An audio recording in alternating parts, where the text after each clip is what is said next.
Hello, everybody. I'm going to give everyone one more minute to join and then we'll get started.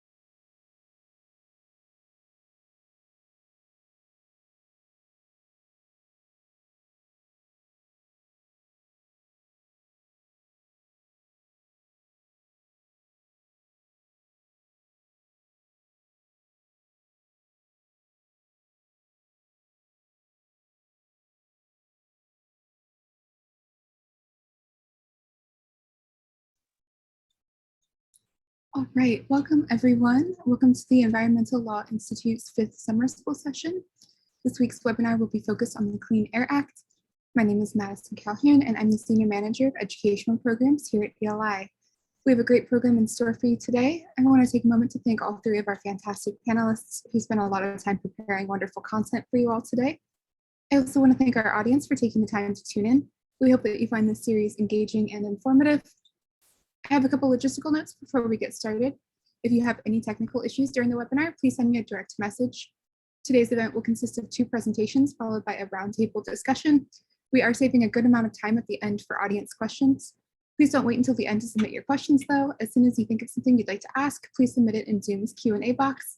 You're free to use the chat as you'd like, but it's a little easier for us if you ask your questions for our panelists in the Q&A box. Today's webinar will be recorded and posted on ELI's website. If you can't stay for the full 2 hours, or if you have any colleagues who cannot make it, please check back on the event page for the recording early next week. I will now introduce our moderator. Suma Pisapati is the inaugural Environmental Justice and Community Engagement Officer at the Bay Area Air District. Before joining the Air District, she was appointed by Governor Gavin Newsom in 2019 to serve as Assistant General Counsel for Enforcement at California EPA. She has more than 20 years of experience practicing law in the private, nonprofit, and public sectors, specializing in environmental law. Prior to her appointment, Suma was a Deputy Attorney General with the California Attorney General's Bureau of Environmental Justice, where she focused on environmental enforcement in low-income communities and communities of color. In 2017, she founded Pisapati Law, a plaintiff's environmental law firm in San Diego. She served as a visiting assistant professor at UC Irvine's Environmental Law Clinic and as adjunct faculty at UC Davis and UC Berkeley Law Schools. Earlier in her career, she practiced law in the Bay Area as a staff attorney with Earth Justice, as an associate attorney with Small Plaintiffs Side Law Firm, and as a staff attorney and an Equal Justice Works Fellow with Communities for a Better Environment. Suma is also an advisor to the Executive Committee of the California Lawyers Association's Environmental Law Section. Suma, I will hand things over to you, and thank you so much. Thank you, Madison, for that kind introduction, and welcome everyone to the summer session, basically a Clean Air Act 101. And I, in turn, would like to start by introducing our esteemed panelists. For me, it's still morning. For I think some of you, it's afternoon.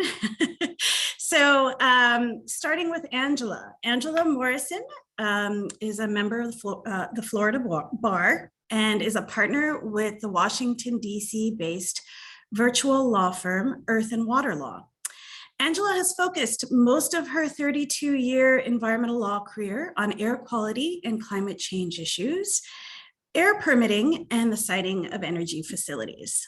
Angela has significant experience with new source review, new source performance standards, hazardous air pollutant requirements, risk management plans, emissions trading programs, and renewable fuels on behalf of utilities, industry, and trade organizations. Angela is the co-author of the American Bar Association's Clean Air Act Handbook, both the 3rd and 4th editions, and is also the co-author of the ABA's Clean Air Act Essentials, 3rd edition. Angela just completed co-authoring the Clean Air Act chapter for ELI's treatise on environmental law. Angela has been active for many years with the Florida Bar's Environmental and Land Use Law section, and also the ABA section of Environment, Energy, and Resources, having served on council, the Book Publications Board, and as executive editor of Trends, and as the chair of the Air Quality Committee. I'm sorry, my eyes for some reason decided to suddenly start watering. Please ignore it. Turning to Evan Belser. Evan Belser specializes in legal and policy matters concerning air pollution control, climate change, environmental enforcement and remedies, and the decarbonization of transportation and energy. Earlier this year, Evan joined Ford Motor Company as a policy strategist and managing counsel. Before 2022, this year, Evan served in numerous roles, including acting director in the US EPA's Air Enforcement Division. Before EPA, Evan graduated with honors from Vermont Law School. Evan lives with his wife and 3 children in Washington, D.C. As Madison mentioned, I'd like to start with a very brief introduction to the Clean Air Act, followed by longer presentations by both Angela and Evan on stationary and mobile sources, respectively.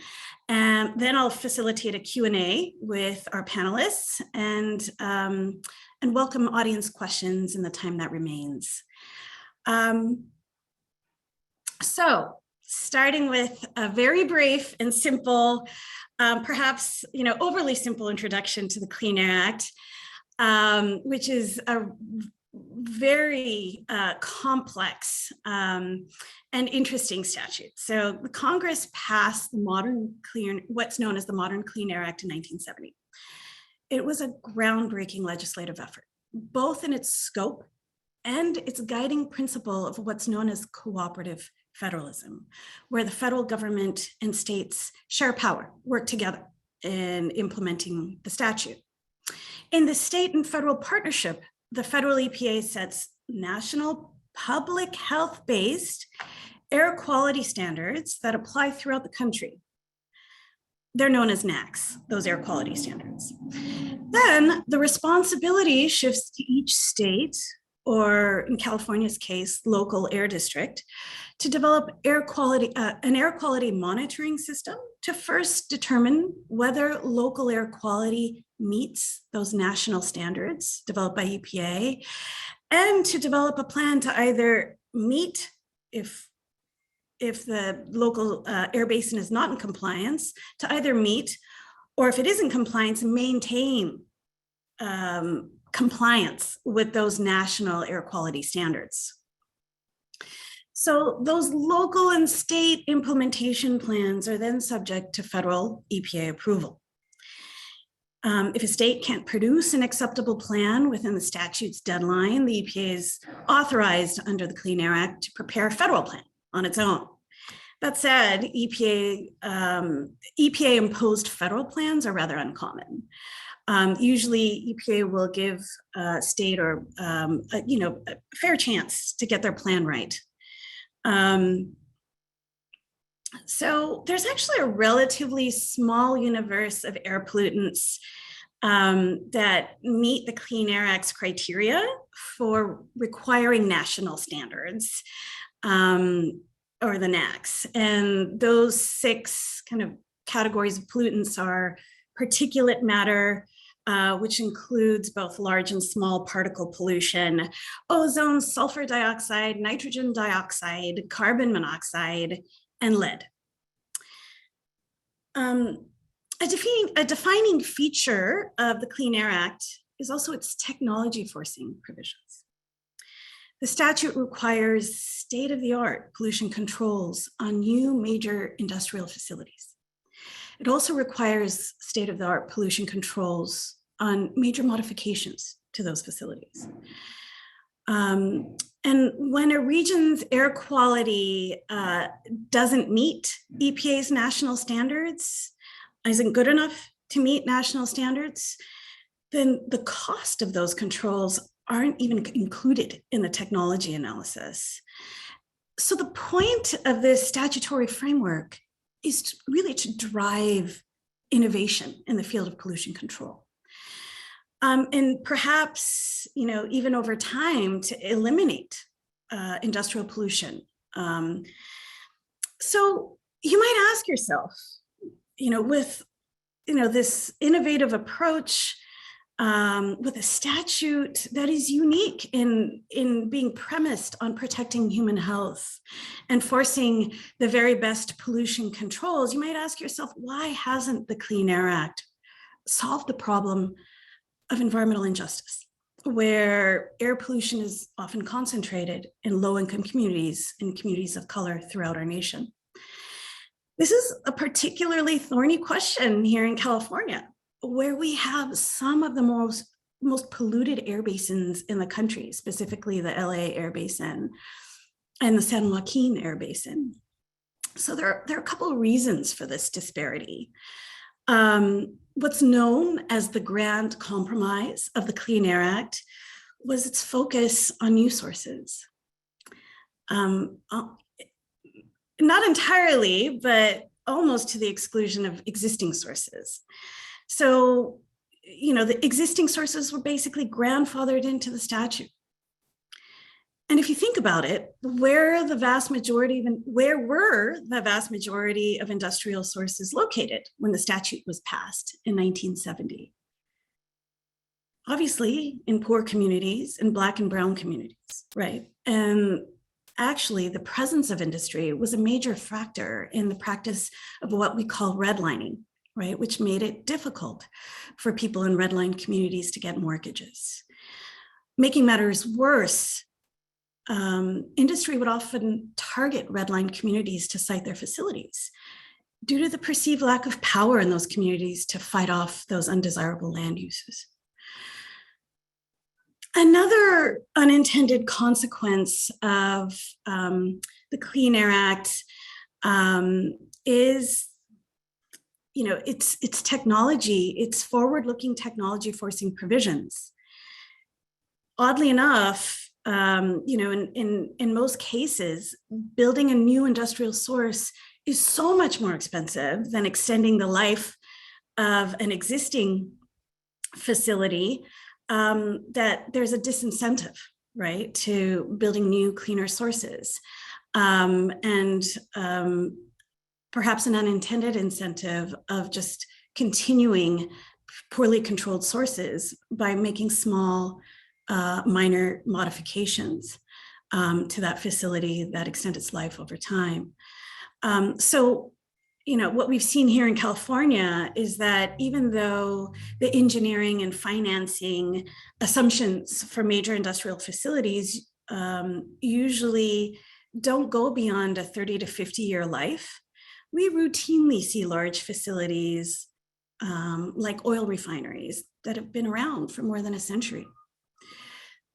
So what is the point here? It's not simply to depress the audience, it's to urge the importance of understanding that our environmental laws exist in a social context. And I say that because environmental law and air quality law in particular is a pretty technocratic field of practice. And as much as I personally love to nerd out on all the fascinating and deeply complex aspects of the Clean Air Act and air quality law generally, it's equally important to understand that this regulatory scheme exists in a social context and that our practice should be informed by on-the-ground lived experience. And so with that, I'd like to turn it over to Angela and Evan. Angela will start with a bit of a deeper dive into the world of stationary sources. Thank you, Angela. Thank you, Suma, for that introduction and for also giving those background principles of the Clean Air Act. And I guess this is a little portion where we're going to nerd out a little bit with the Clean Air Act. But I appreciate that background, and we should keep all of that in mind, and I'll try to interject some of that as we go through these slides. Next slide. We're going to start by talking about stationary sources and how they're regulated under the Clean Air Act. And I'm especially excited to be presenting on this today in light of the Supreme Court decision that came out earlier, and this might provide some helpful background as you begin to review and analyze that decision. I'll just be scratching the surface of this topic. My intention today is to give you a very high-level overview of how the Clean Air Act's many different parts work together or don't in their overlay to regulate stationary source air emissions. Between the 70 Act and the 77 and 90 amendments, there's been overlay after overlay, making it more and more complex. If we were starting from scratch today, it would look much different, but unfortunately, that's just not the case. So we have the Clean Air Act as it is, with all its many overlays and duplications and inconsistencies, but I'll do my best, but please just realize that the Clean Air Act is a bit complicated. Next slide.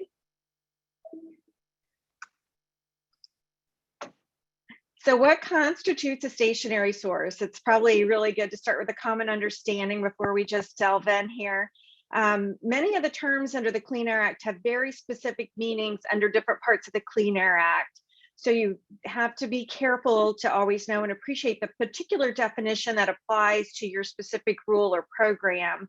And my thought in picking the term stationary source was really to distinguish it from mobile sources that Evan will be covering. And it's not a bad place to start, but there are too many definitions to go over, so I just had to pick one. Next slide. So I picked one from the Prevention of Significant Deterioration, PSD, New Source Review Permitting Program. Reminder, this is only one definition out of many, and you can get the sense from this definition that it's a whole site. It's more than one what you think of as an emission unit. It's everything at a site, and generally references pollutant emitting activities without getting very specific at all. Next slide. To help you visualize this, I've developed this illustration. This is a widget manufacturing site with many different buildings and operations and roads and offices and stockpiles and silos and pipelines, all kinds of things. Next slide. So when we go back to this definition of stationary source, we need to look at, is it part of the same industrial grouping, which is really a 2-digit SIC code. And I picked number 30, which is rubber and plastics, not really knowing what makes up a widget. So does everything on this site fall within the same source category? And you've got coating operations, which are different, but if they're a support facility for the widget manufacturing, then perhaps it is part of that. If it's completely separate and not tied at all, maybe it's a separate facility, a separate source. Is it on contiguous or adjacent property? I marked off the office with a fence, but fences don't really separate sources. That would all be one source, even if part of it's fenced off. It's all contiguous or adjacent. And the next question is it under common control? I have the coating operations owned and operated by a subsidiary. Usually that's not enough for separate control. If it's a wholly separate company with separate management, perhaps, then it is not under common control. But these are some of the questions we face when we're looking at what is a source. Next slide. It's also important to identify which activities might have air emissions that are subject to stationary source regulation. What you think of as a stack or a vent, obviously those are part of a stationary source, but things you might not think of if you're new to regulation under the Clean Air Act are conveyors and stockpiles and materials handling, fugitive emissions and leaking pipes and your backup emergency generator, maybe, just all kinds of emissions at a site. Usually tailpipe emissions are not regulated as stationary sources. Sometimes you can get into secondary emissions. We won't go there today, but for the most part, tailpipe emissions are what Evan will be covering. Next slide.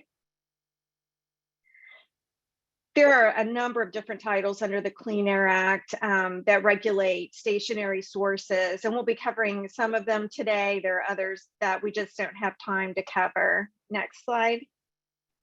This is the list of criteria pollutants that Suma mentioned. I've just laid them out here. There's a separate list of hazardous air pollutants that's much longer. There are currently 187 hazardous air pollutants or air toxics. We use those terms interchangeably. That's much more extensive than this, or originally it was 189, 2 were removed, 1's in the process of being added, but for the most part, it stayed pretty much the same since the 90 amendments. But it's important to understand the difference between criteria pollutants and HAPs. So that's the reason for this slide. Next slide. So emission standards can be established through a number of different programs, state implementation plans that Suma mentioned, which is under cooperative federalism, new source performance standards, NESHAPs, the national emission standards for hazardous air pollutants. I've listed these here just so you understand that there are just a number of different programs, including permitting programs. So we'll get into some of those, and some of these are for HAPs and some for criteria pollutants. Next slide. We'll start with state implementation plans. They can regulate emissions through different standards, and you'll need to look at your state, local program, or even a tribal. I use the term state implementation plan here, but there are also tribal implementation plans, and it's not limited to states. Sometimes there are local programs, especially in California. You'll find those also in Tennessee. So you look to those local, state, tribal rules, and you'll find air emission standards that apply to stationary sources. And it also encompasses some of the permitting programs. Next slide. New source performance standards, on the other hand, are established by the EPA. They're proposed, and there's an opportunity for comment, and then they're finalized, and it's sometimes challenged, but they go into effect once they're set up, unless they're stayed by a court, which has happened. And for the most part, the new source performance standards are established under the authority of 111 of the Clean Air Act, but it's a little bit of a misnomer. But they're also, and those are primarily for criteria pollutants, the ones for which I had on the earlier list and that are subject to an ambient air quality standard. But NSPS standards under 40 CFR Part 60 also encompass standards established for solid and hazardous waste incineration units under 129 of the Clean Air Act. New source performance standards, as the term implies, generally are focused on new sources. For the 129 standards, it would be new and existing, and for the existing sources, it's a guideline and implemented by the state. Too complicated to go into, but just know that there's a lot more to NSPS than, oh, you just look up the rule and this is what applies. They've also been established for greenhouse gases for certain categories. So there's just, a lot of different things going on, even though it's just supposed to be new source performance standards, criteria pollutants, it's grown much beyond that. Next slide. There's a different definition for stationary source under NSPS rules, and it focuses only on the individual unit, really. So even within a building, it says building, but it's not usually the entire building. You look and you look under the tent, and what's in that building? There's a boiler that might be subject to one NSPS.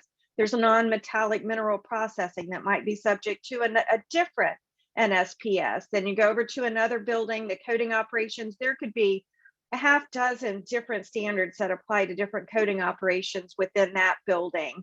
And interestingly, fugitive sources can also be covered by a new source performance standard. And as Suma mentioned, these are technology forcing, meant to make sure that if you're investing in equipment, putting in a new facility, that you're using state-of-the-art equipment. Next slide. Switch gears to hazardous air pollutants. As I mentioned, there originally were 189, there are 187 now. And before the 90 amendments, EPA had established HAP regulations based on human health effects, going pollutant by pollutant, and they had only managed to come up with a handful of standards by the time of the 90 amendments. So the 90 amendments changed things significantly, changed the process to be technology forcing. And EPA set about to establish standards category by category. Now, I counted at least 144 source categories. that have been regulated, and it's not just for new facilities or new sources, it's for existing sources, and even and they have different thresholds to be a major source or an area source perhaps, and there are standards that apply to the area non-major sources as well. Usually less restrictive, but sometimes the same level of emission control depending on the source category. So a lot has changed with regard to HAP emissions. Next slide. And it hasn't stopped. While it took about 20 years to get the first round of MACT standards on the books, now it's time for the residual risk analysis that's required only one time, apparently, after the first 8 years after a MACT has been established. And that's to take a look at, now that you've forced the technology and you basically looked at the best controlling sources around, are you protecting human health from these hazardous air pollutant emissions from a stationary source that's applied the MACT control requirements? They're meeting the MACT emission standards. Is there still a risk to human health? And sometimes that has been the case. And so they've lowered the standards every 8 years, not just a one-time deal. They have to look at whether technology has changed and whether the technology is now has improved so that they need to lower the standards even more. And that's supposed to be recurring every 8 years. They're behind on some source categories, running afoul of some of the NGOs who are taking issue with that. But this is a way to keep these standards current and state of the art. Next slide. So in addition to all the standards that apply, you might need some additional permitting for your stationary source. There are a number of different permitting programs out there. There are very few air emission sources that aren't subject to some kind of permitting. And one of the important distinctions as to what kind of permit you'll need is based on whether the area is in attainment or not in attainment. And Suma set this up for us. Next slide. There are ambient air quality standards for the criteria pollutant, and if an area and these are health-based standards based on this list of 6 criteria pollutants. Next slide. This is the remaining 2, I think. Next slide. Whoops. Anyway, there is a list.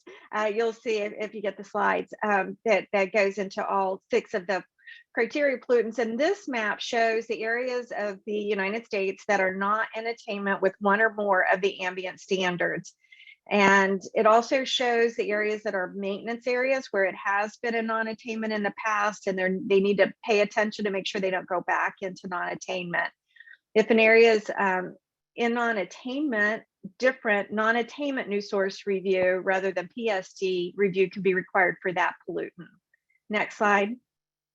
Ozone is one of the most common types of non-attainment areas, and so much so that there are different levels of non-attainment ranging from marginal to extreme to identify that every non-attainment area for ozone is not the same.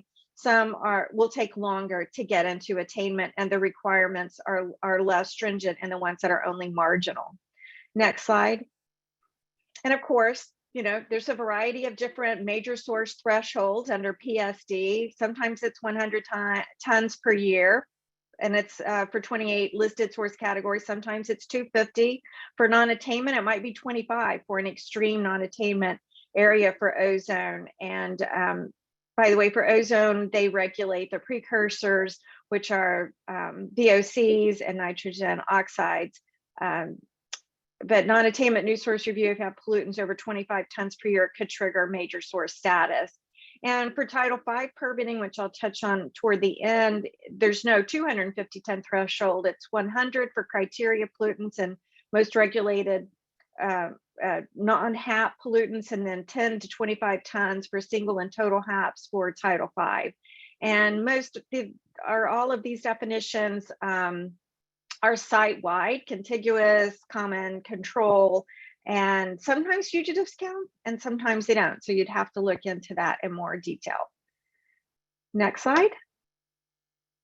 If PSD or non-attainment new source review is triggered, a fairly extensive analysis is required with a number of components listed here. Next slide. For those stationary sources that you might have already identified are subject to an ESHAP or NSPS, they still might be subject to this control technology forcing case-by-case analysis, either best available control technology where costs are taken into account or lowest achievable emission rate where they're not necessarily taken into account.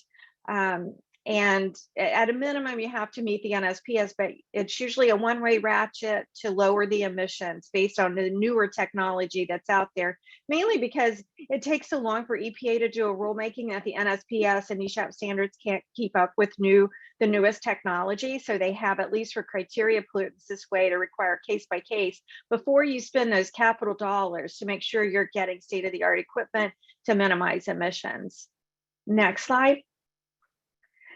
So regarding the ambient air quality standard analysis, this is at the fence line, and there's one for the ambient standards themselves, another for PSD increments, which I'll get into. I'll show you a slide on that. And this is done through computer modeling, and the models change all the time, and there are different ones for different pollutants and different transportation links and things like that. And they do take into account local meteorological conditions and background concentrations. In the photo on, well, I don't guess you're necessarily seeing the photo, but I had a photo of an ambient monitoring station. And the next slide shows the monitoring stations all across the United States. And this is for SO2. And you can see that there are a lot of monitoring stations, but there are some areas, whole states that don't seem to have any monitors. And so if you're placing a facility in one of those areas, you might have to go take your own background readings. And this is also why some areas of the country will be unclassifiable for a pollutant like SO2 because there's no monitoring data to know whether it's in or out of compliance with the ambient standard. Next slide. So this is really where you take your source, which I have, our little widget facility there in the center, and taking a look at its emissions under different meteorological conditions and impact on the nearest neighborhood. There might be an industrial facility like I have here to the north that's also has air emissions that might need to be taken into account. And you have to look at your fence line, and even though it might be a road that no one could actually live on, so they're not exposed on an annual basis 24/7, you have to assume that that's a possibility. You could also have a class 1 area that's nearby that you need to take a look at. And as I'll show you, the PSD increments there are lower. And there are also different ambient standards that you need to take into account. So the modeling will be different for class 1 areas. Next slide. This map shows some of the class 1 areas in the western part of the United States. So wherever your facility is, you need to take a look and see what's on that list. These are national wildlife refuges and national parks of significance where we want the air to maintain a more pristine quality. Next slide. And some of this is done through the PSD increment program that was set up in '77, where Congress wanted to make sure that all of the air quality in the United States did not go all the way up to that borderline of healthy, unhealthy. If an area had fairly good air quality, they wanted to allow some margin for economic growth, but they didn't want that growth to take the air quality all the way to near unhealthy levels. So it shows here the ambient standard is based on that arrow on the far left. There are really no class 3 areas, so it's on the books, so it's on this EPA slide, but it's not really relevant. Most of the country's considered a class 2 area. And then we have the national parks and wilderness areas that have been set aside as the class 1 areas. So in a class 2 area, you take your baseline air quality and you add an increment above that, but you don't get to go all the way to the unhealthy level. And then for the class 1 areas, you can have a little bit of growth, but not very much that impacts that class 1 area. Next slide.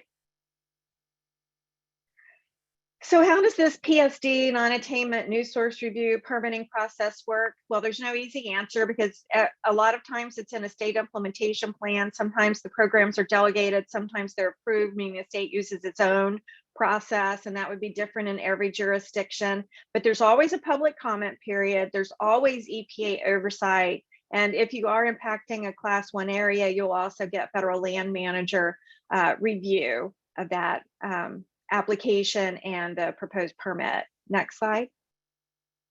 Interestingly, and something to keep in the back of your mind, if you've just gone through law school and you know all about NEPA, well, NEPA is not triggered by a Clean Air Act permit. So if you scratch your head and wonder, well, why are we not talking about NEPA? It's not triggered, and there's no health risk assessment required, except that is a requirement in some state and local jurisdictions and even some tribes. And environmental justice analysis is encouraged but not required, and EPA has recognized that they may not have all the tools, but they're leaning on states and tribes and local programs to fill in that gap, to maybe take a look at environmental justice concerns, especially with the new greenfield site. Next slide. So once you get your facility permitted and it's all up and operating, you'll need a Title V air operating permit. And this is a fairly mature program. It started with the 90 amendments, because previously you just had your PSD permit that might be issued and you operate for 30 years and there was no requirement to put that in an operating permit. There is now, and the thought was to have all the applicable requirements in one place to make it easier for compliance.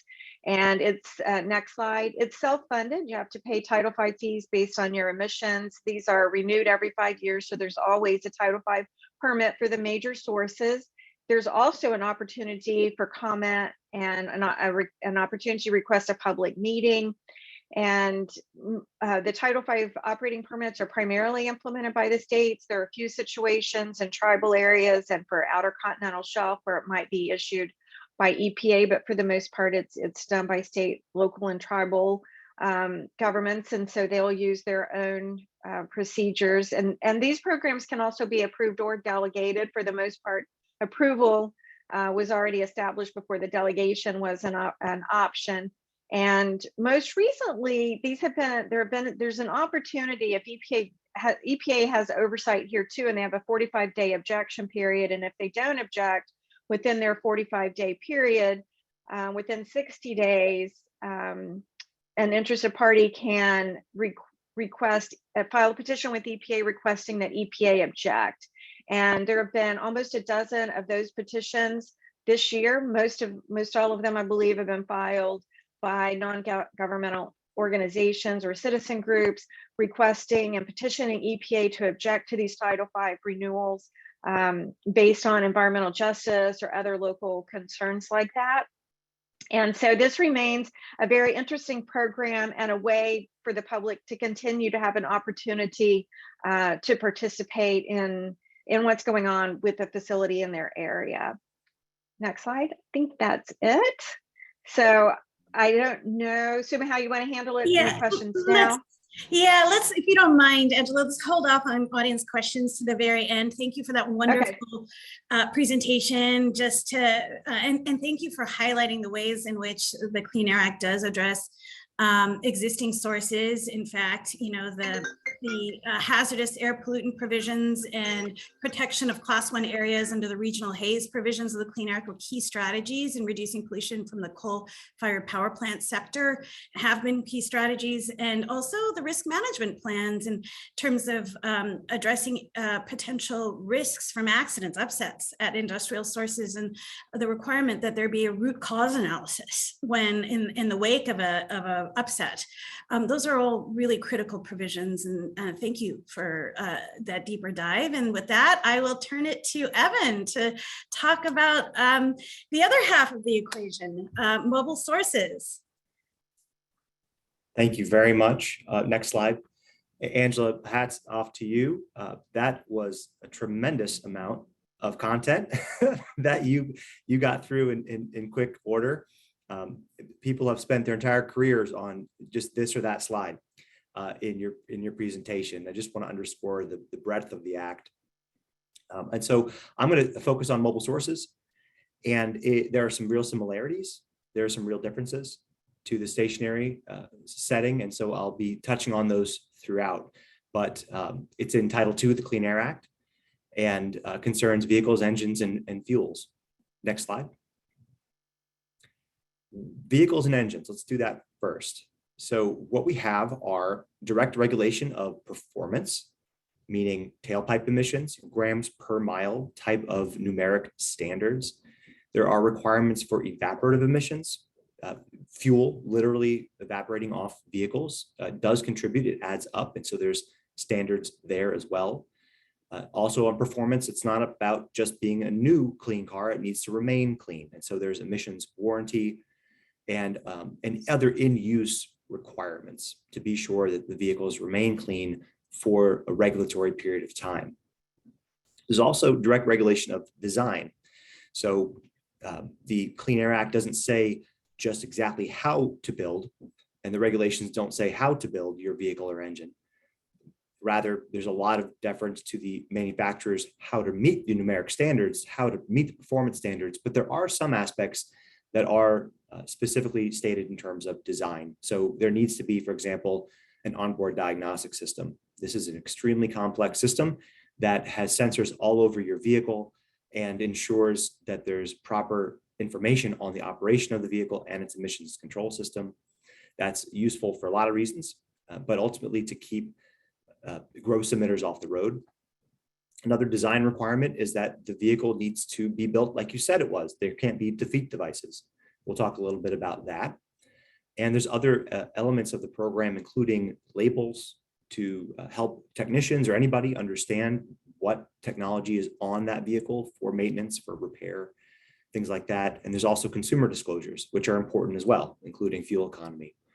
And so what are the pollutants? Many of the same that we've already heard about: carbon monoxide, particulate matter, that's especially for diesel, hydrocarbons, and NOx. Greenhouse gases are regulated just like these other pollutants in mobile source context and have been since 2011. Literally they're just another on the list of regulated pollutants, and they show up in the same way in getting your vehicle certified for sale. But so far, only for light and heavy duty on-road vehicles. Lots of sectors that all use internal combustion engines for mobile sources. And so bit by bit, Congress directed and EPA implemented standards for each of these. You'll see that they all have the same basic framework, but it ranges from the original act said everything on the road: cars, trucks, buses, motorcycles.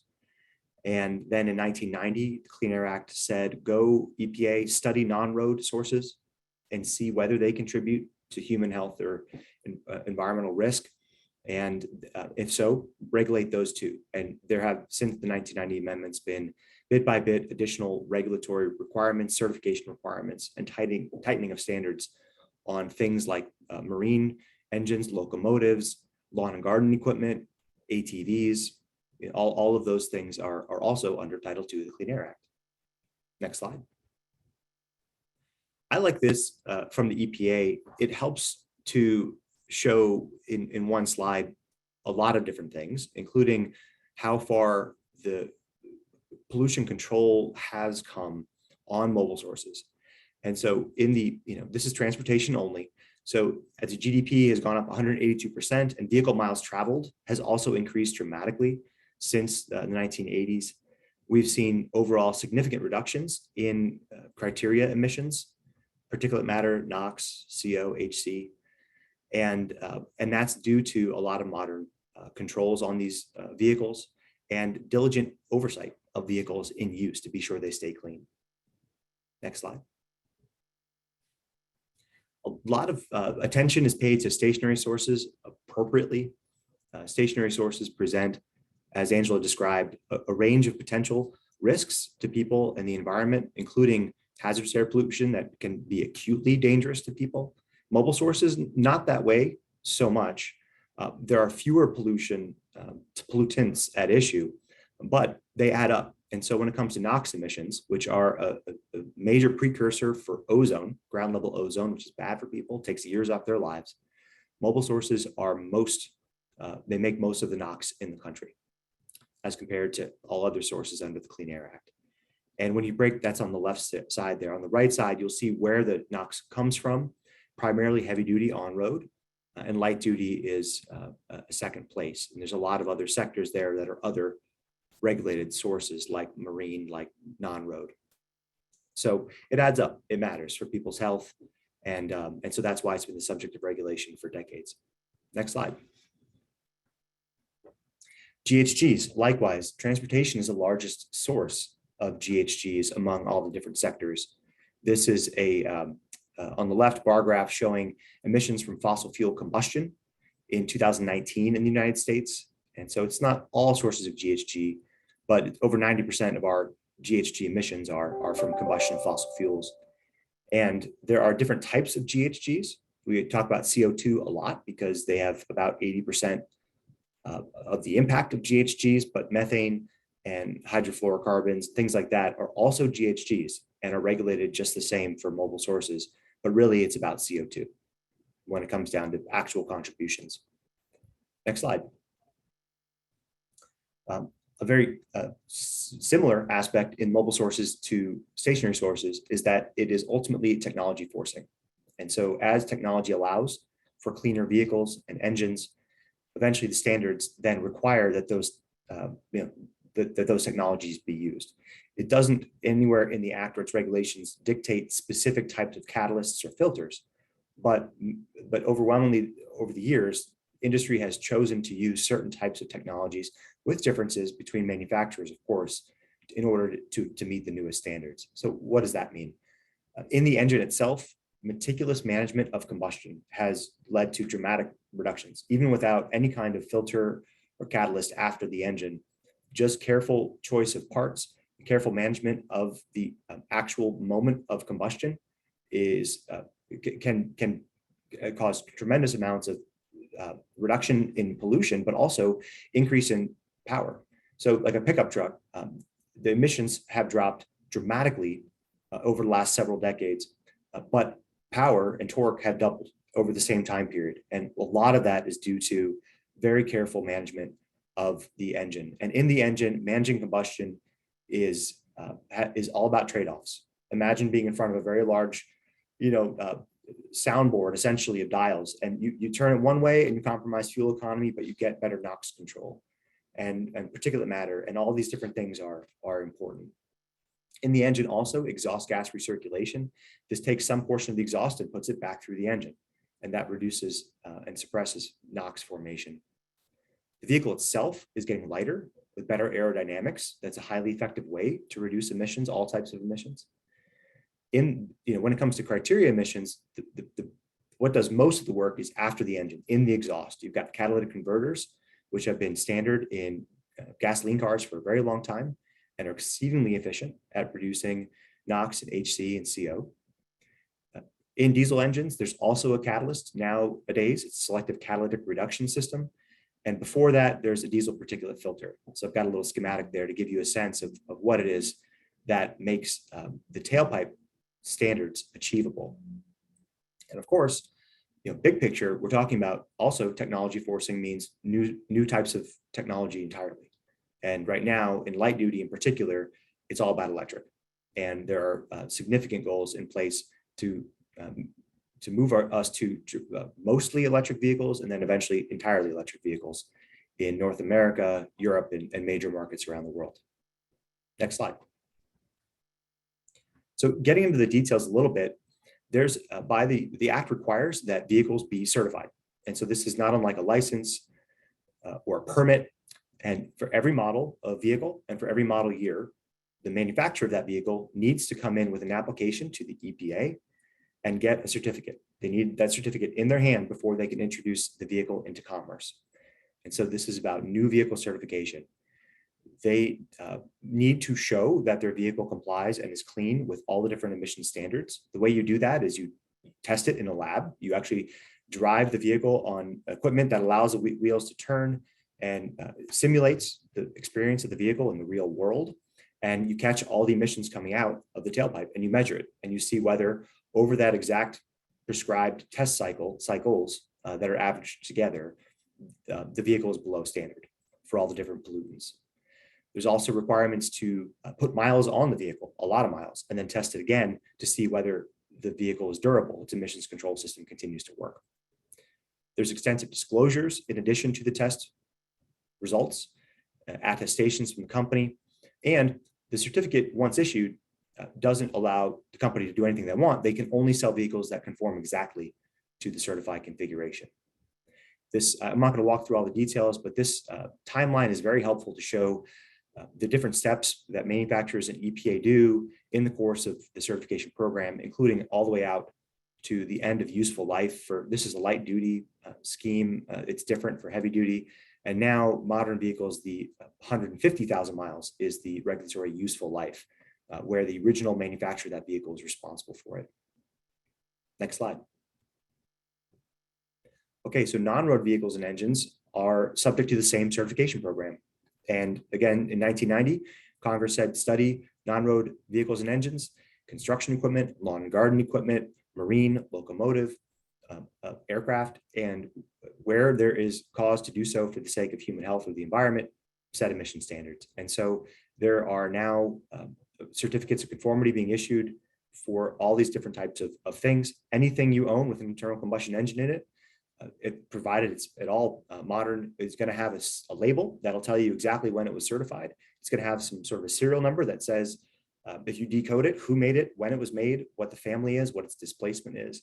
And that has been through a similar certification program as I just covered in the previous slide for light duty vehicles. It's still a little bit simpler. The standards are a little bit less strict, but it's the same basic legal scenario. Next slide.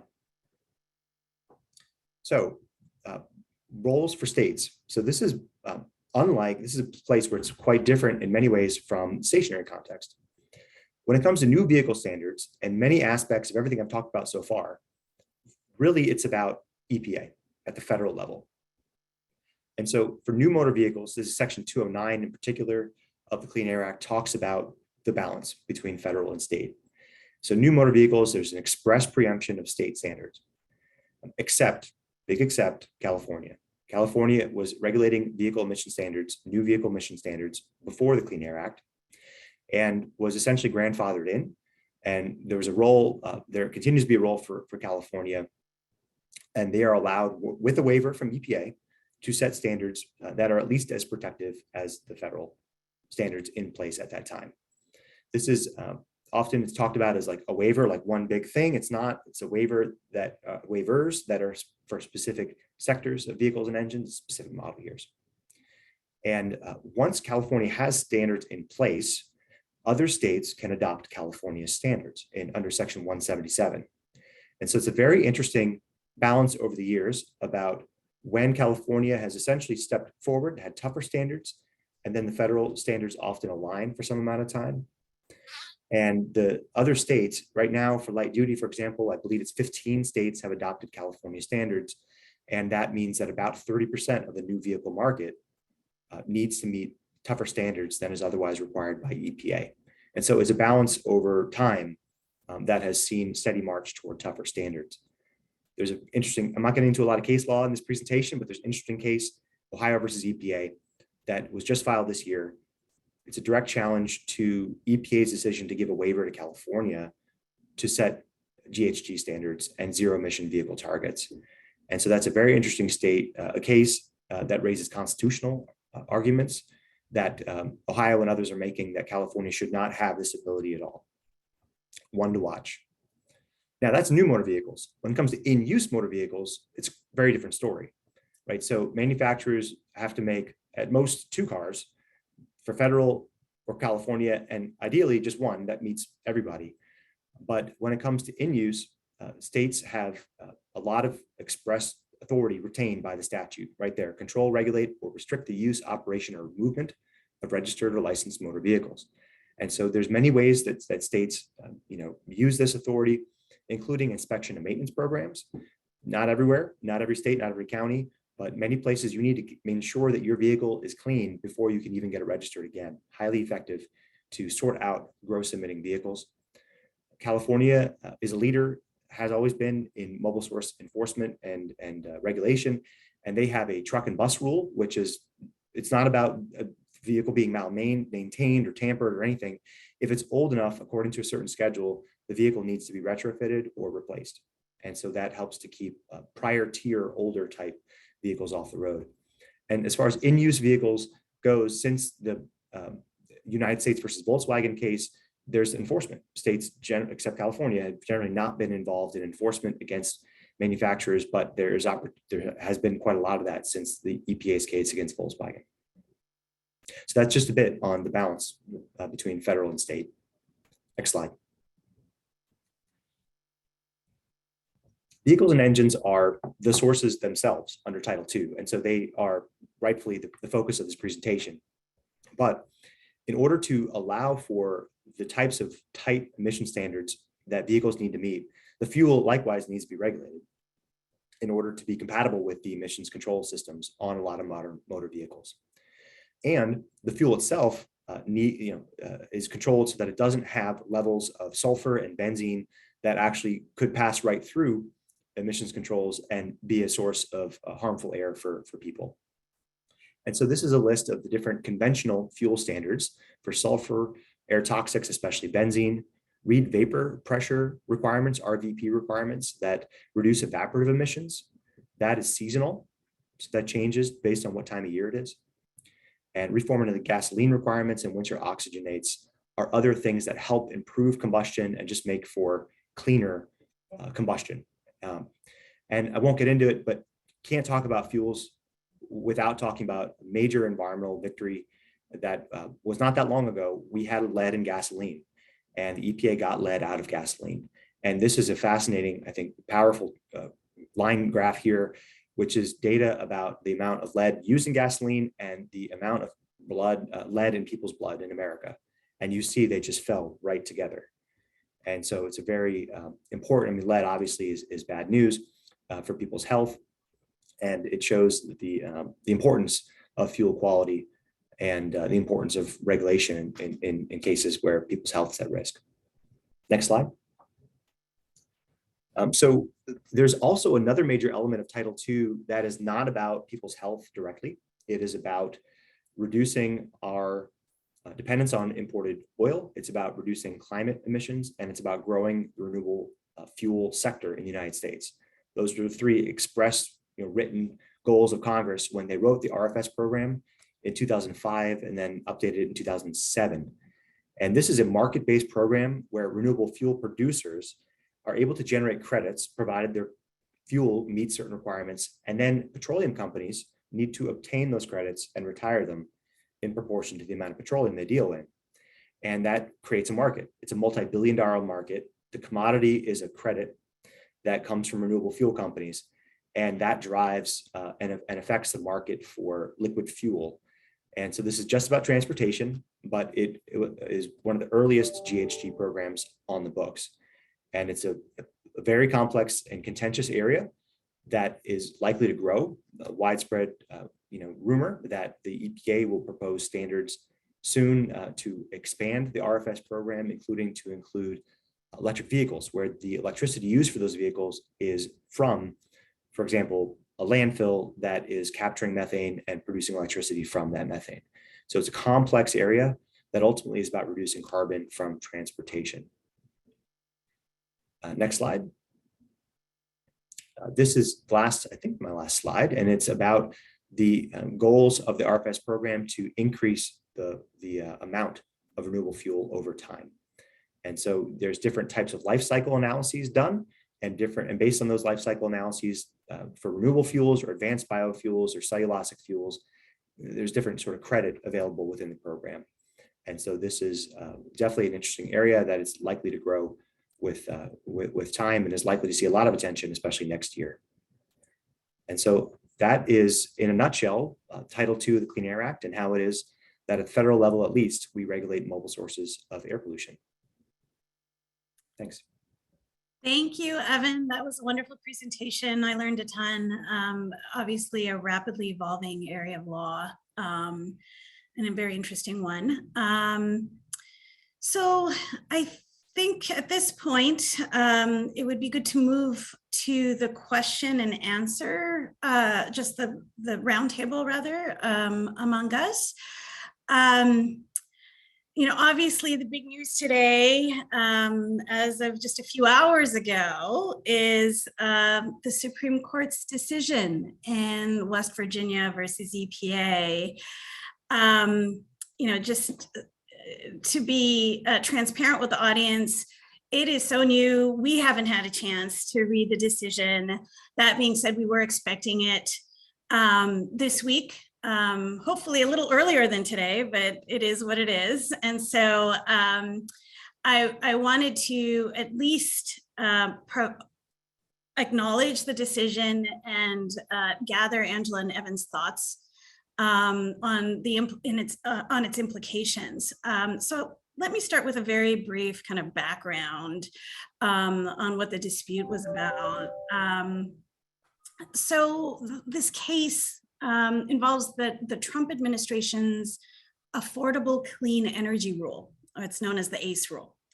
And it's the EPA's most recent attempt to regulate GHGs from power plants. By way of background, this disputed ACE rule actually replaced the Obama era Clean Power Plan rule. And that Clean Power Plan rule was actually a more aggressive approach to limiting GHGs from power plants. So coming back to the ACE rule, the DC Circuit rejected this weaker rule. But it's important to understand that the Biden administration has signaled that it wants to take an entirely new approach to regulating greenhouse gases from the power plant sector. And effectively taking both the Clean Power Plan and the ACE rule out of play. Nonetheless, the Supreme Court still decided to review the DC Circuit's ruling on the ACE rule and took the opportunity, the High Court took the opportunity to opine on whether EPA has the authority under the Clean Air Act to broadly regulate GHGs from industrial operations. So I would like to ask our panelists, what were the major takeaways? What was the outcome of the case? And maybe Evan, if you wouldn't mind starting. Sure. It's funny timing. So yes, it's an 89-page opinion, 6-3 decision with a concurrence by two of the six. And I saw three basic holdings. One, they held, this is justiciable. This is still something the court can review, despite the court's history of not issuing advisory opinions. To me, it looks like an advisory opinion. It looks like an advisory opinion to the dissent as well. The merits are, there's two holdings there. One is looking at the Clean Air Act and 111D in particular, and the court held that 111D does not give EPA the authority to regulate the power sector the way that it did in the Clean Power Plan. It does not give EPA the authority, the court said, to require that regulated entities, owners and operators of power generating facilities, do something outside the fence line, introduce more renewable sources of fuel like wind and solar. So that is ultimately a question of what does it mean to be the best system of emissions reduction, and system meaning just within the power, within the power plant, like doing better to make it a more efficient combustion and better job at sequestering carbon, or does it mean system more broadly? Like the grid is a system, and the grid has many sources of electricity that get onto it. And the last piece that I saw was that the court made a pronouncement that this is a major question, whether to regulate GHGs from the power sector. And under the major questions doctrine, they're calling it, this is something the agency can't do unless and until Congress explicitly speaks to it and gives EPA that authority. And I saw that the 111D interpretation and the major questions doctrine is smeared together. I don't really know whether they're the same or if they're somehow independently, until I get into the opinion, independently adequate to reach the decision the court did. But by all accounts, it appears to be a total loss for the EPA. Mhm. Thanks, Evan. Angela, do you have anything to add to that? Yes, I haven't read the opinion, but I did listen to the Supreme Court oral argument, and I would highly recommend that if you want to nerd out and listen to the Supreme Court justices talk about inside and outside the fence line. So if you recall, I was talking about the 111 definition of a stationary source, which is basically the unit. It's not the entire contiguous property under common control. It's the unit. And so that's generally how under NSPS 111 standards have been developed. And there was no challenge to the NSPS 111 standard for new power plants. That's on the books, remains unchanged. Basically, all the combined cycle natural gas plants can meet the standard. They'll even be lower than the NSPS under a BACT determination for greenhouse gases. So it was only the 111D program for existing power plants that was subject to this appeal. And when Congress did the 90 amendments, they didn't really change the 1970 111 program for new source performance standards. So that's been on the books for 50 years. That NSPS has been around. In the 90 amendments, Congress established the acid rain trading program where SO2 emissions were traded. Highly successful program. Yes. And power plants were resistant at first, got on board, highly successful. And so that's what they were looking at here is a source of emissions trading outside the fence line under a 111D program where it's really implemented by the states. The guidelines are set up by EPA, and then the states would have their own program, how to figure out how to meet certain greenhouse gas caps within their state and maybe allowing emission trading even outside of the state. And so it might have been a little bit of a square peg round hole issue here of trying to use this 50-year-old rule or statute and the implementing rules that talked about best system of emission reduction, which those of us in the industry and have been, looking at how the Clean Air Act's been implemented over 50 years, it's really talking about a pollution control device. It's not talking about emissions trading. So even though it's a good idea, industry was on board, it is maybe a stretch to use the 111D program to do it. Interesting.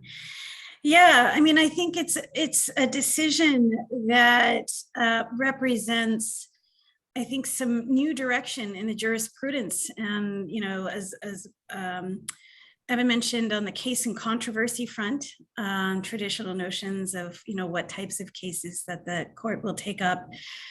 Also on this question of the powers of administrative agencies. And, how does this affect? I think a lot remains to be seen, right, on the administrative state and, I think it's fair to say expansion of this doctrine, of this major questions doctrine. At some level, what is it? What, kind of big sweeping regulatory initiative doesn't raise a major question. And so I think that remains how this grows, how this evolves, this decision, or how it does or does not, I guess, remains to be seen. But it's a big one. This is a huge decision out of the court. And I think we're all just beginning to learn its implications. But I would say that this is to regulate existing coal-fired power plants, and there aren't new coal power plants being built. Coal plants continue to be taken out of service. We've seen greenhouse gas emissions go down even without this trading program in place, and neither the Clean Power Plan nor the ACE rule coming into effect. And EPA does have authority to regulate methane emissions and CFCs and HCFCs, which are big contributors in addition to CO2 to the greenhouse gas. They have a higher greenhouse gas forming potential. So I would say, for anyone worried like, oh no, EPA won't be able to do anything about greenhouse gases, that's not the case. Yeah. Thank you. Yeah, I'm seeing a couple good questions in the chat, but before we move off of the West Virginia case, I can say that I don't see any impact on electrification of cars and trucks and just mobile sources generally, to further Angela's point, the case doesn't cite Massachusetts. It doesn't discuss the endangerment finding. It's not about that. And so, the other question raised is about major questions doctrine. I need to spend more time with the case to be sure, but it doesn't appear to be about affecting the jurisprudence around deference to agencies. It's something different than that. I don't think the majority even cites Chevron. So I'm not entirely sure, and that leaves me a little anxious about what does constitute a major question, because I'm not sure what it is that people go to federal court about that to them isn't major, right? And it couldn't fairly be characterized as a major question. So it does, I think, create fodder for challenges to any federal action going forward. And it's not clear to me just what the threshold is. Or maybe any federal action that's not clearly outlined in a statute. Yes. Well, I appreciate the ending on a hopeful note on that topic. But switching gears a little bit, I was hoping to turn to the topic of enforcement under the Clean Air Act. So I was hoping that you both might be able to illuminate the audience a little bit about what enforcement tools exist under the Clean Air Act, and how they're used. And maybe this time we can start with Angela.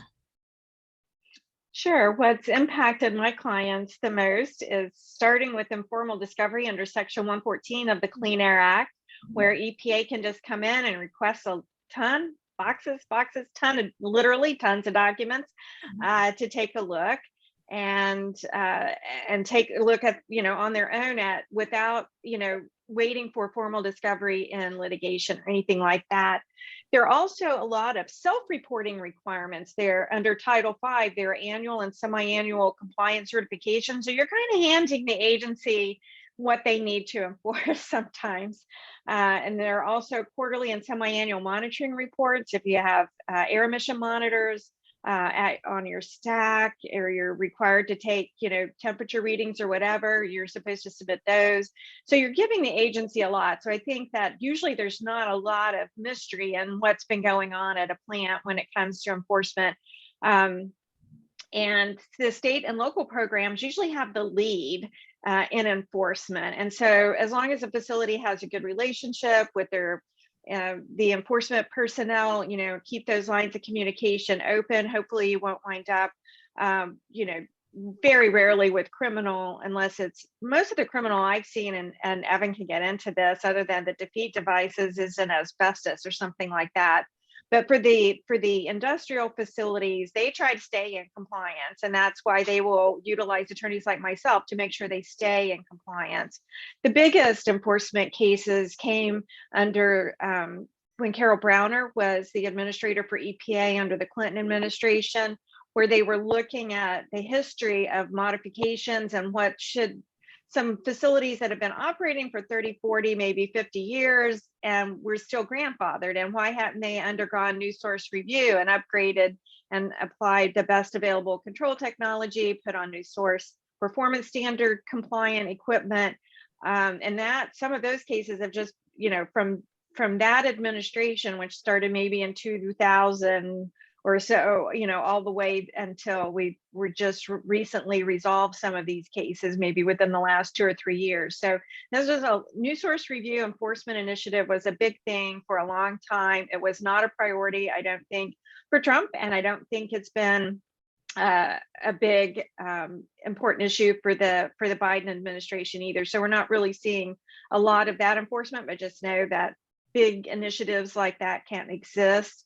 And we don't really see a lot of citizen suits, although, as I mentioned in my prior remarks, non-governmental organizations and neighbors can take advantage of challenging PSD, non-attainment new source review, and Title V permits, either directly or urging EPA to object and appealing EPA's decision not to object.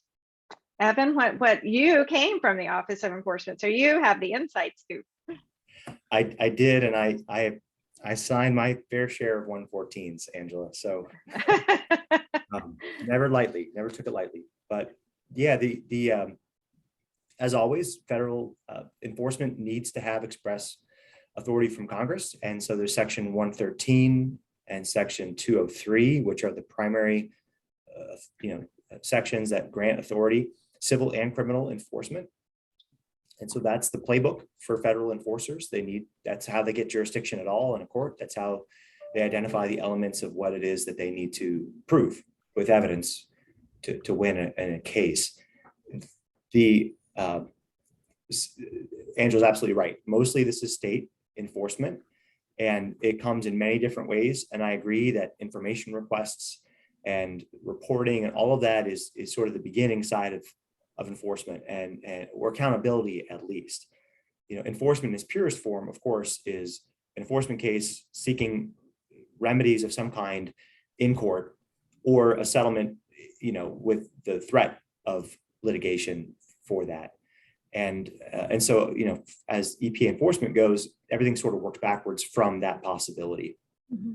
I ran civil enforcement and for the air group for a little while and ran mobile sources for a longer time. And, I think one of the main points to share is that the agencies have a goal of compliance and not a goal of just catching people. It's not a gotcha type of endeavor, but it's about securing the benefits of the program. And it's about ensuring a level playing field.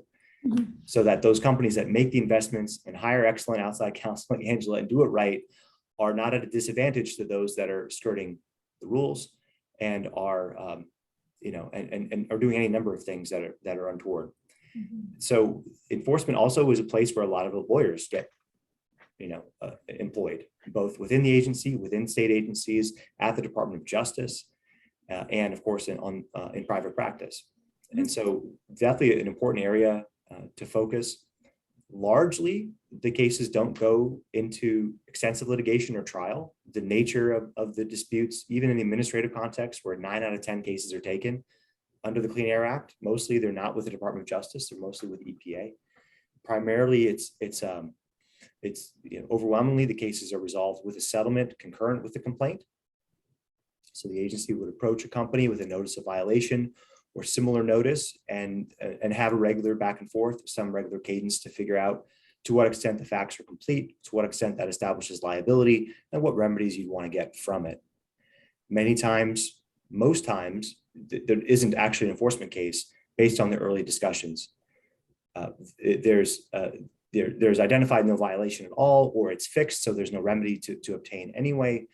And there's no reason for the agency to come in seeking specific remedies. But where they do, it's any number of things. The Clean Air Act has express authority for remedies at law to get civil penalties, and remedies in equity, which are anything else that the court could conceivably order with its equitable jurisdiction. Mm-hmm. So civil penalties are often part of it, and that is the amount of money that the company arguably shouldn't have made a legal economic benefit, plus some additional amount that's a gravity-based penalty. It's meant to sting and deter that company specifically, deter the industry generally from committing the types of violations at issue. And besides civil penalties, often mitigation is common where there has been excess pollution. What is it that can be done going forward to account for that? And it's in the air context, it's quite different than like wetlands context. If you've a polluted wetland, in theory, you can maybe clean up that wetland. But if the air has already been polluted, the best that often can be done is a program to reduce emissions of the same type of pollution, maybe in the same area going forward that would otherwise have occurred, mm-hmm. Even lawful pollution. And so, for example, buying up old, dirty diesel trucks and scrapping them and recycling them, mm-hmm. and getting those off the road. That's a way. It's a type of example in a recent EPA case. Besides that, there's also injunctive relief just to prevent future violations. Sometimes there needs to be very prescriptive and intense plans with third-party oversight and all the rest to be sure that the project gets done, the controls get installed on the stationary source, or the company manages themselves to prevent future violations. And there's a few other types of remedies like supplemental environmental projects and a few one-off things like the zero emission vehicle requirement in the Volkswagen case that sometimes suit the facts and are parts of the ultimate resolutions of these cases. Criminal, absolutely right. I won't say much about criminal enforcement, but Angela's absolutely right. It's been a lot on asbestos. There's been some criminal cases against corporations or individuals at the corporations. There was a case just a couple of years ago against Hyundai Heavy, criminal case against the lawyer for Hyundai, who lied to the government in the course of responding to an information request. So young lawyers, if anyone's going to go to jail, it's not going to be you. It's not worth it. So there's all kinds of examples where there's both a criminal and a civil enforcement effort that are complementary and not necessarily overlapping. Thank you for all of that. I mean, just to pick up on some of these themes, I think from the state level, it's kind of interesting because when state rules are approved by the federal EPA, they're federalized. And so they're obviously enforceable under the Clean Air Act, but they're also enforceable under state law. So they preserve both this dual state and federal character, at least here in California. And so some of those same requirements can be enforced in state court using state causes of action. And with respect to our air district, we actually have a quasi-judicial arm, a hearing board administrative body that can also hear some of these disputes and issue rather swift cessation abatement orders to stop the violation. Another important piece of EPA's authority, and when it brings cases in federal court and there's a consent decree, as Evan mentioned, often there's like a complaint and a consent decree filed at the same time. The public has an opportunity, usually 30 to 60 day, I think, public comment period on that consent decree to offer their views on whether the remedy for the violations serve the public interest. Supplemental environmental projects are something, I think up to 50% of penalties can be directed to SEPs under federal law. And, we've seen some really interesting projects emerge from that opportunity, like an asthma clinic, for example, in a refinery community. So there's a lot of interesting work being done, deterrence. And when we talk about penalties, deterrence, and ensuring that that profits gained from the violation are removed are obviously kind of threshold questions in assessing penalties. So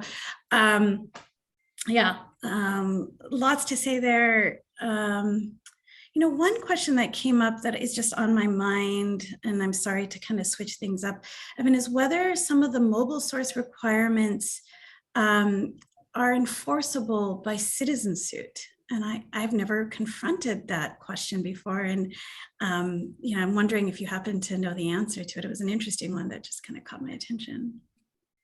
Yeah, that's a whole new area where I don't think there's clarity there.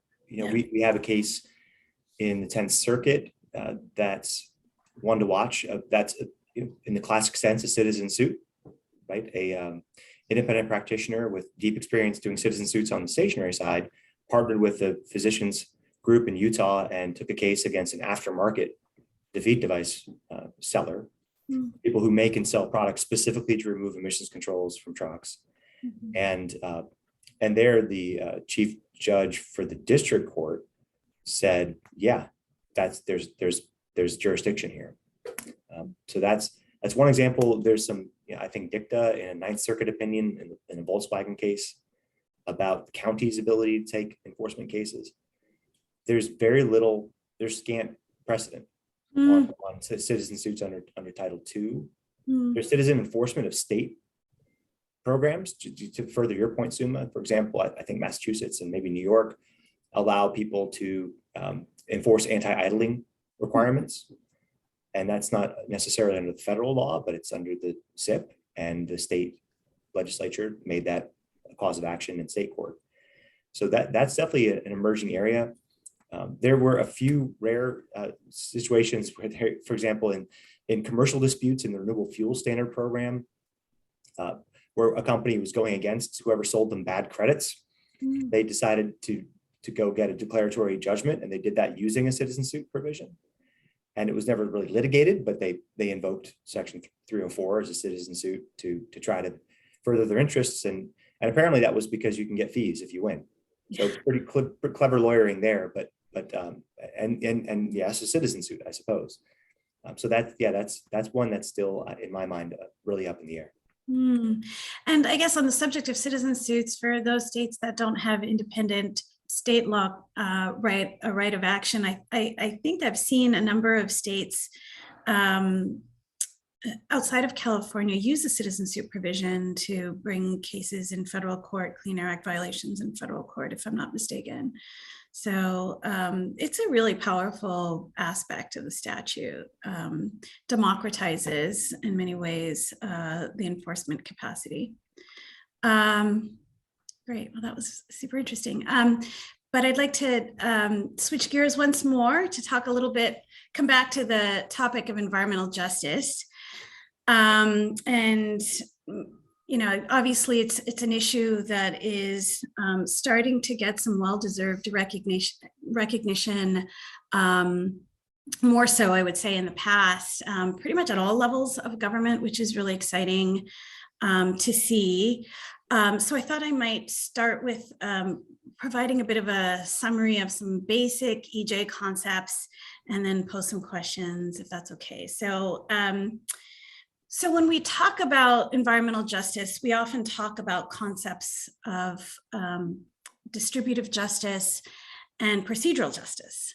So what does that mean? So with respect to distributive justice, you know, there's this question about who carries environmental burdens and benefits, right? I want to make clear that environmental justice isn't just about pollution disparities, but also where desirable land uses reside, right? And the former mayor of Stockton, Michael Tubbs, stated this so beautifully when he explained, he described his view of EJ, of environmental justice. And he said, you know, that to him, it's a question of who in the city gets to enjoy the basic dignity of things like shade from a big, beautiful tree on a hot summer day, right? And so I think often there's, and understandably, a lot of emphasis on,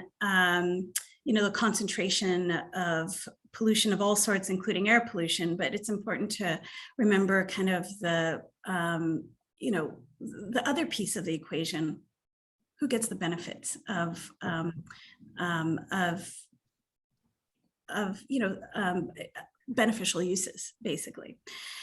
Another concept I mentioned is procedural justice. So how's the process for government decision-making? How does it occur, right? Is there a meaningful and fair opportunity to participate in things like permitting, in enforcement, in the rulemaking process, and other, you know, critical government decisions that impact communities, right? And so embedded in this notion of procedural justice are things like language access and translation, right? The timing and location of public hearings, you know, public hearings related to permit actions, rulemakings, you know, government decision-making. Whether the relevant background materials related to a decision are accessible to a lay audience, right? Both physically accessible, but also just in the way that they're drafted. Is the information catering to a lay audience? And of course, you know, another key aspect to procedural justice is whether the public and affected communities actually have the ability to influence the outcome of the decision. So once feedback is taken from the public, how is it absorbed and how is it translated to action by government agencies? So EJ scholars and advocates will often cite to another fundamental EJ principle, which is that communities have the right to speak for themselves and have a right to transparency and accountability on the part of government actors and government action. And so if you're interested in learning a little bit more about some basic EJ principles, doing a bit of a deeper dive into the subject, I might suggest taking a look at the 17 principles of environmental justice that were created in 1991 in an EJ summit in Washington, DC, where EJ leaders and advocates from around the country convened to develop those 17 principles. And those are widely available online. So I guess with that very simple and basic background, I wanted to open it up to the panelists to talk about EJ in executive actions, and maybe we can start with Evan. I know that there's an environmental justice enforcement policy that recently emerged from US EPA. Maybe you can talk a little bit about that, if you don't mind. Sure. Yeah. In the federal government, there's a few different places where EJ has been identified as a goal, and it starts with executive orders out of the White House. Notably a Clinton executive order, which people have varying opinions about, but many believe it was well written and never realized. Mm-hmm. And then certainly on his first day, President Biden issued a far-reaching statement about climate change and environmental justice that are intertwined, I think. And that includes statements about enforcement and everything else. EPA has an EJ plan that they just polished up and goes over a lot of those areas, Suma, that you went through, right? So there needs to be not only a good outcome, we need to, the agency wants to protect people's health, and especially people whose health is most at risk for any number of reasons, including regulated sources of air pollution, but also aggregate exposure from other things that maybe aren't in the jurisdiction of this or that statute, but matter for the people's health, the length of their lives, but also a lot of process points too. So how to get people in the community more informed about, involved in rulemakings, in permitting decisions, in enforcement, including special focus in science that underlies all these rules to really make sure there's a hard look at and consideration of what science can tell us about protecting people who need that protection the most. And then a lot of work on trying to integrate environmental justice goals into the governance of different federal agencies as they work together, and of course EPA with the states and with tribes. I think most notably DOJ just in May of this year put out an enforcement strategy which created a new Office of Environmental Justice, identified how to prioritize cases that serve EJ communities, and there as well within the department, new governance to be sure that the resources that they have are dedicated to helping those communities that need it the most, that are overburdened with air pollution, that are overwhelmingly communities of color. And so that all matters quite a lot. I think that's good policy, my own opinion. I also think that it only goes so far as long as the government has very, very little funding. After my decade at EPA, I will tell you that certainly in the stationary context, the prioritization already reflects where it will help the most. It already reflects where we're hearing from the community, where we were hearing from the community when I was at the EPA. And so while I think this is all value added, it might not necessarily amount to a dramatic change in how EPA does enforcement, at least. I was less involved with rulemaking, so maybe there's better options there, but primarily the limitation has been on resources, state and federal resources. to not only do the underlying work to set the rules and to take the cases that need to be taken, but also to engage the community. And there's a lot of complicated factors, like, we have at the federal agencies, understandably, policies that say with enforcement, you keep it to yourself. This is federal law enforcement. You don't go telling everybody about it. Mm-hmm. But now, there's new policy that says engage the community about it. And that's tough. And I've talked to communities who want certain things out of an enforcement case, but those things they want don't necessarily align with what's possible in that enforcement case. And defendants aren't just going to hand it over. So there's a lot of work to do here. Mm-hmm. And I think for quite a long time now, there's going to be a period where it's going to be awkward and unsatisfactory for many people putting a lot of these principles into action. Thanks for those thoughts. Angela, did you want to add anything to that? Just in the permitting context, it makes, I think, more sense to focus on EJ if it's a brand new facility, rather than objecting to Title V permits for existing facilities unless they're not in compliance. If they're in compliance with the standards and there are not known human health risks, it doesn't make as much sense to me to try to deny a Title V renewal for an existing facility as long as they're in compliance. Mm-hmm. Yeah. Yeah, I mean, that's a big as long as, right? If they're in compliance. Right. Yeah, right. So, but I guess what I'll add is that to this conversation is that I think there's a lot of innovation happening at the state and local level on the subject of environmental justice. We're starting to see it, as you mentioned, Evan, also at the federal level. But, using, I guess, California as an example, we have initiatives like SB 1000, which requires EJ, environmental justice elements, to be included in general and specific plans at the city and county level. We have seen local jurisdictions applying their broad police powers to establish heightened land use permitting requirements in EJ communities that require, an analysis of cumulative and synergistic environmental impacts when there's a new permit or a permit renewal, actually, for existing sources. We're starting to see that. We also have something that's specific to air quality, which is AB 617, which requires local air districts to partner with EJ communities, affected communities, to develop tailored air quality monitoring and emissions reductions plans in those communities.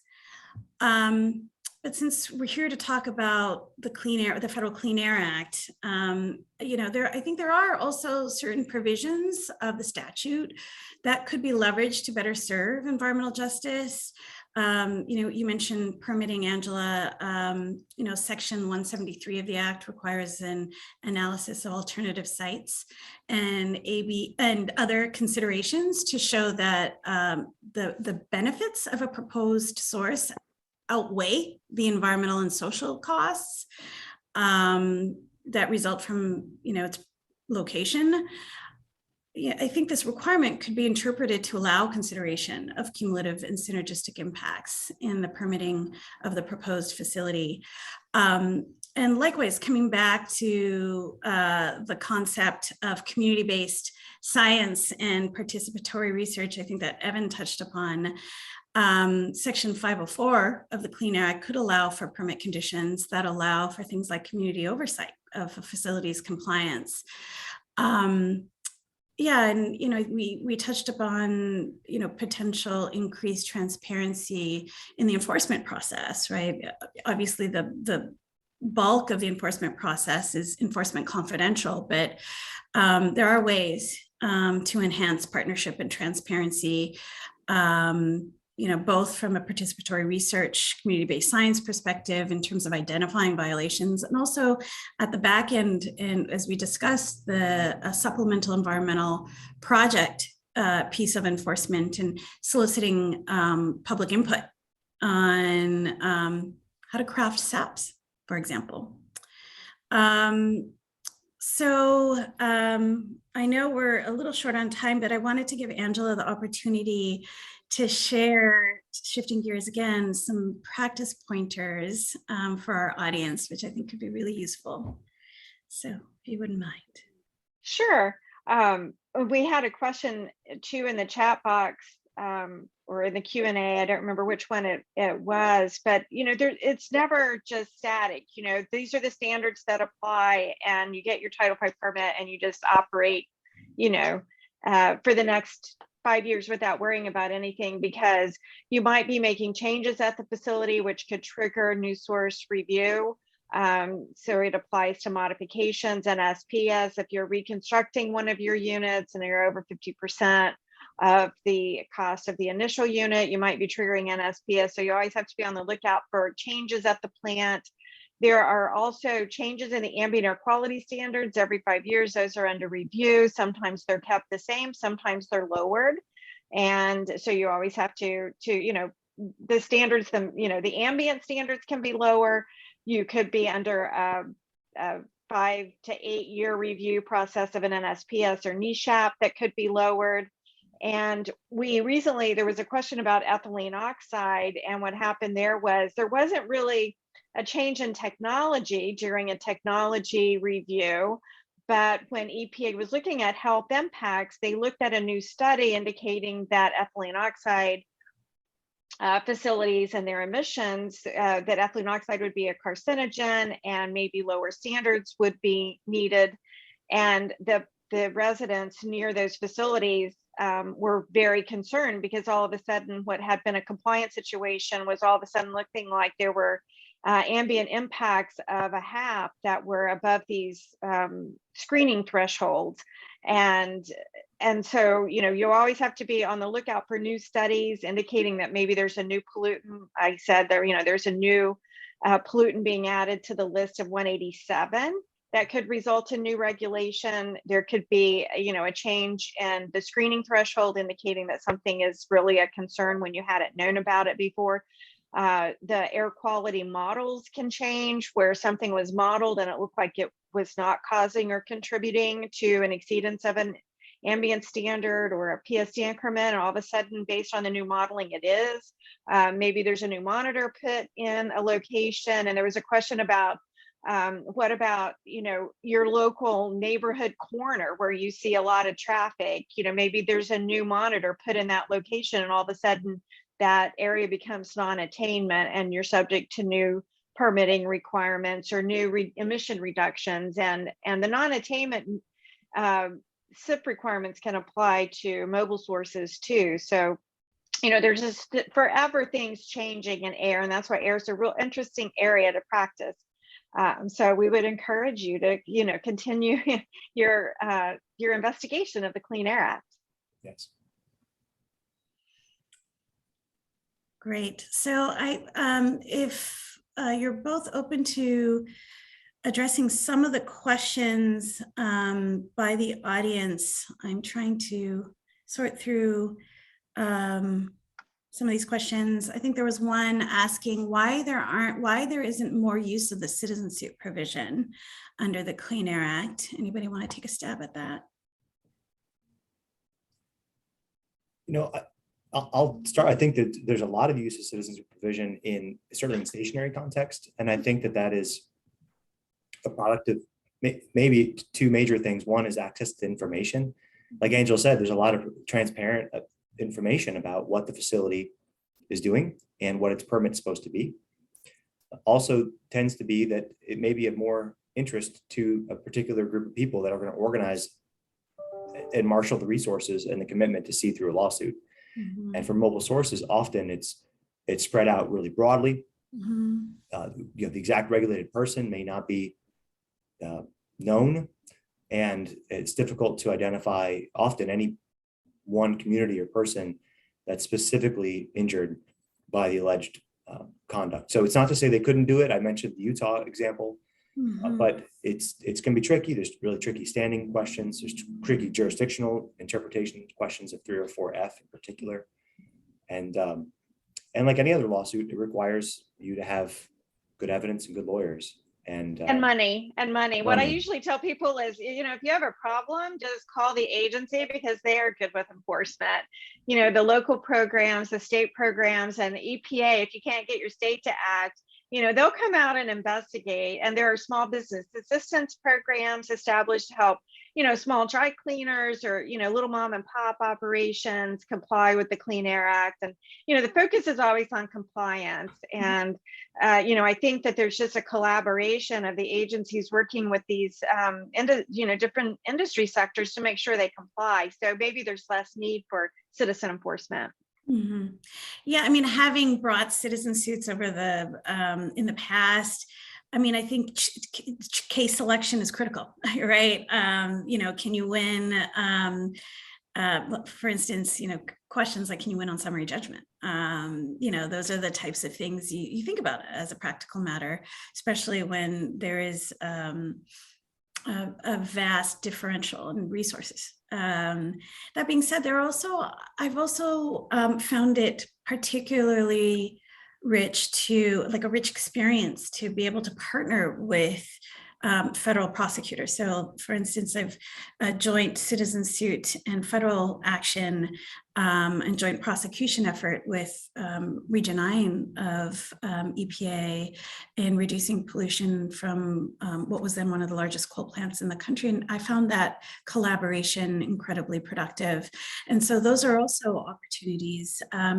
Citizen suits do occur, but yeah, I think all of the elements you both mentioned are obviously really critical. Somebody, I saw my name, bringing EJ to the forefront. Would you mind speaking to the impact of permits in the Gulf South and opportunities there are for communities who aren't located in states with slightly progressive SIPs? That's a bit of a tough one. I don't really know all that much about the regulatory landscape in the Gulf South. I know that there are critical EJ issues there. I will say that in the coal plant context, and as I mentioned earlier, there were opportunities to leverage other aspects of the Clean Air Act, like the HAPS, hazardous air pollution provisions, that Angela mentioned in her presentation. The regional haze provisions, I don't know if there are class 1 like national parks in the vicinity, but ensuring that there's compliance with other elements of the act, just apart from the specific sector-based requirements that might be in a particular SIP. But often a careful look at permit requirements. I mean, Title V permit. I mean, the air quality permits for stationary sources are rather complex and long.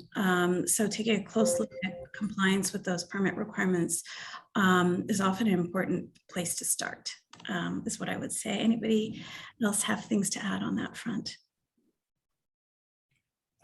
Like you said, I think it would be case by case, the actual legal hooks, but often citizen involvement is stronger. Obviously, there needs to be a legal hook, but it's stronger when there's a community of people who are all saying the same thing. And so political organization and power matters a lot in those types of disputes. Yeah. And I would say, if anyone has concerns, to make EPA Region 4, who handles most of the Gulf Coast states, aware of their concerns. Obviously, Administrator Reagan's been to Cancer Alley, as it's called, in Louisiana, and is focused on that. But there could be other areas where there are also concerns, and I would just get EPA's ear on that. Yeah.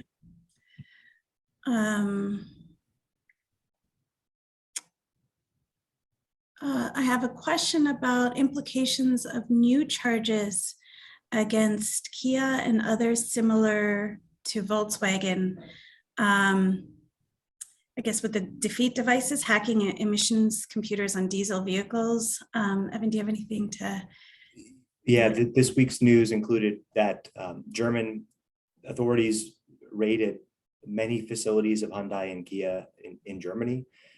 And this is, I think it's new for Hyundai and Kia, but there have been many other examples of car companies who are the subject of intense scrutiny and consequence for programming their vehicles in a way that wasn't known to the regulators and causes vehicles to emit more pollution. And so in the United States, at least, the biggest examples were Volkswagen in 2016 and 17, Fiat Chrysler automobiles, and Daimler Mercedes-Benz. Those cases were record-breaking in every respect. In terms of Volkswagen had to buy back vehicles as a remedy. The $1.4 billion civil penalty was the largest by far in the Volkswagen case. And so, the regulators take very seriously when they say certificates cover only those vehicles that conform in all material respects to what you certified. They mean make it that way. And so, vehicle manufacturers around the world are watching that very carefully. And it is of particular consequence with diesels. It's been found to be primarily with diesel vehicles, and the proportion of diesels in Europe is much, much higher than in the US. And so that's just additional context for this week's news. But I don't know anything about the merits of the investigation that the German authorities are running. That's helpful. Thank you. Do either of you have views on whether the Clean Air Act and surrounding case law have implications for facilitating carbon sequestering programs going forward? That's an interesting question, the connection between carbon sequestration and the body of law surrounding the Clean Air Act. Any thoughts on that? You want to start? Right. I think, I think that would come under best available control technology, or really the technology forcing NSPS standard that exists for new coal-fired plants. There's no way a coal plant could meet the NSPS standard without carbon capture and sequestration, or CCS for short. The natural gas plants can currently meet it without CCS. But if we did want to turn to new coal, it would definitely need CCS. And going forward, once that technology becomes proven, and we're still on a fairly small scale, so it's not necessarily proven technology that would constitute BACT. Once the technology gets there, it could be required even for natural gas plants. My understanding is it doubles the cost of a natural gas plant. So I think extreme improvements would be needed, for the scale of that technology and the cost of it to become reasonable. But I think BACT is probably the place it would most likely be imposed. Yeah, I mean, that is. And to your point, Angela, I think there are some questions still about the effectiveness of that technology, and also some controversy as to how it's used. I've seen some coal projects where carbon capture and sequestration is paired with enhanced oil recovery, which can cause some controversy with respect to those projects. And so it's a big topic and a complicated one. And thank you for your wonderful insights on that.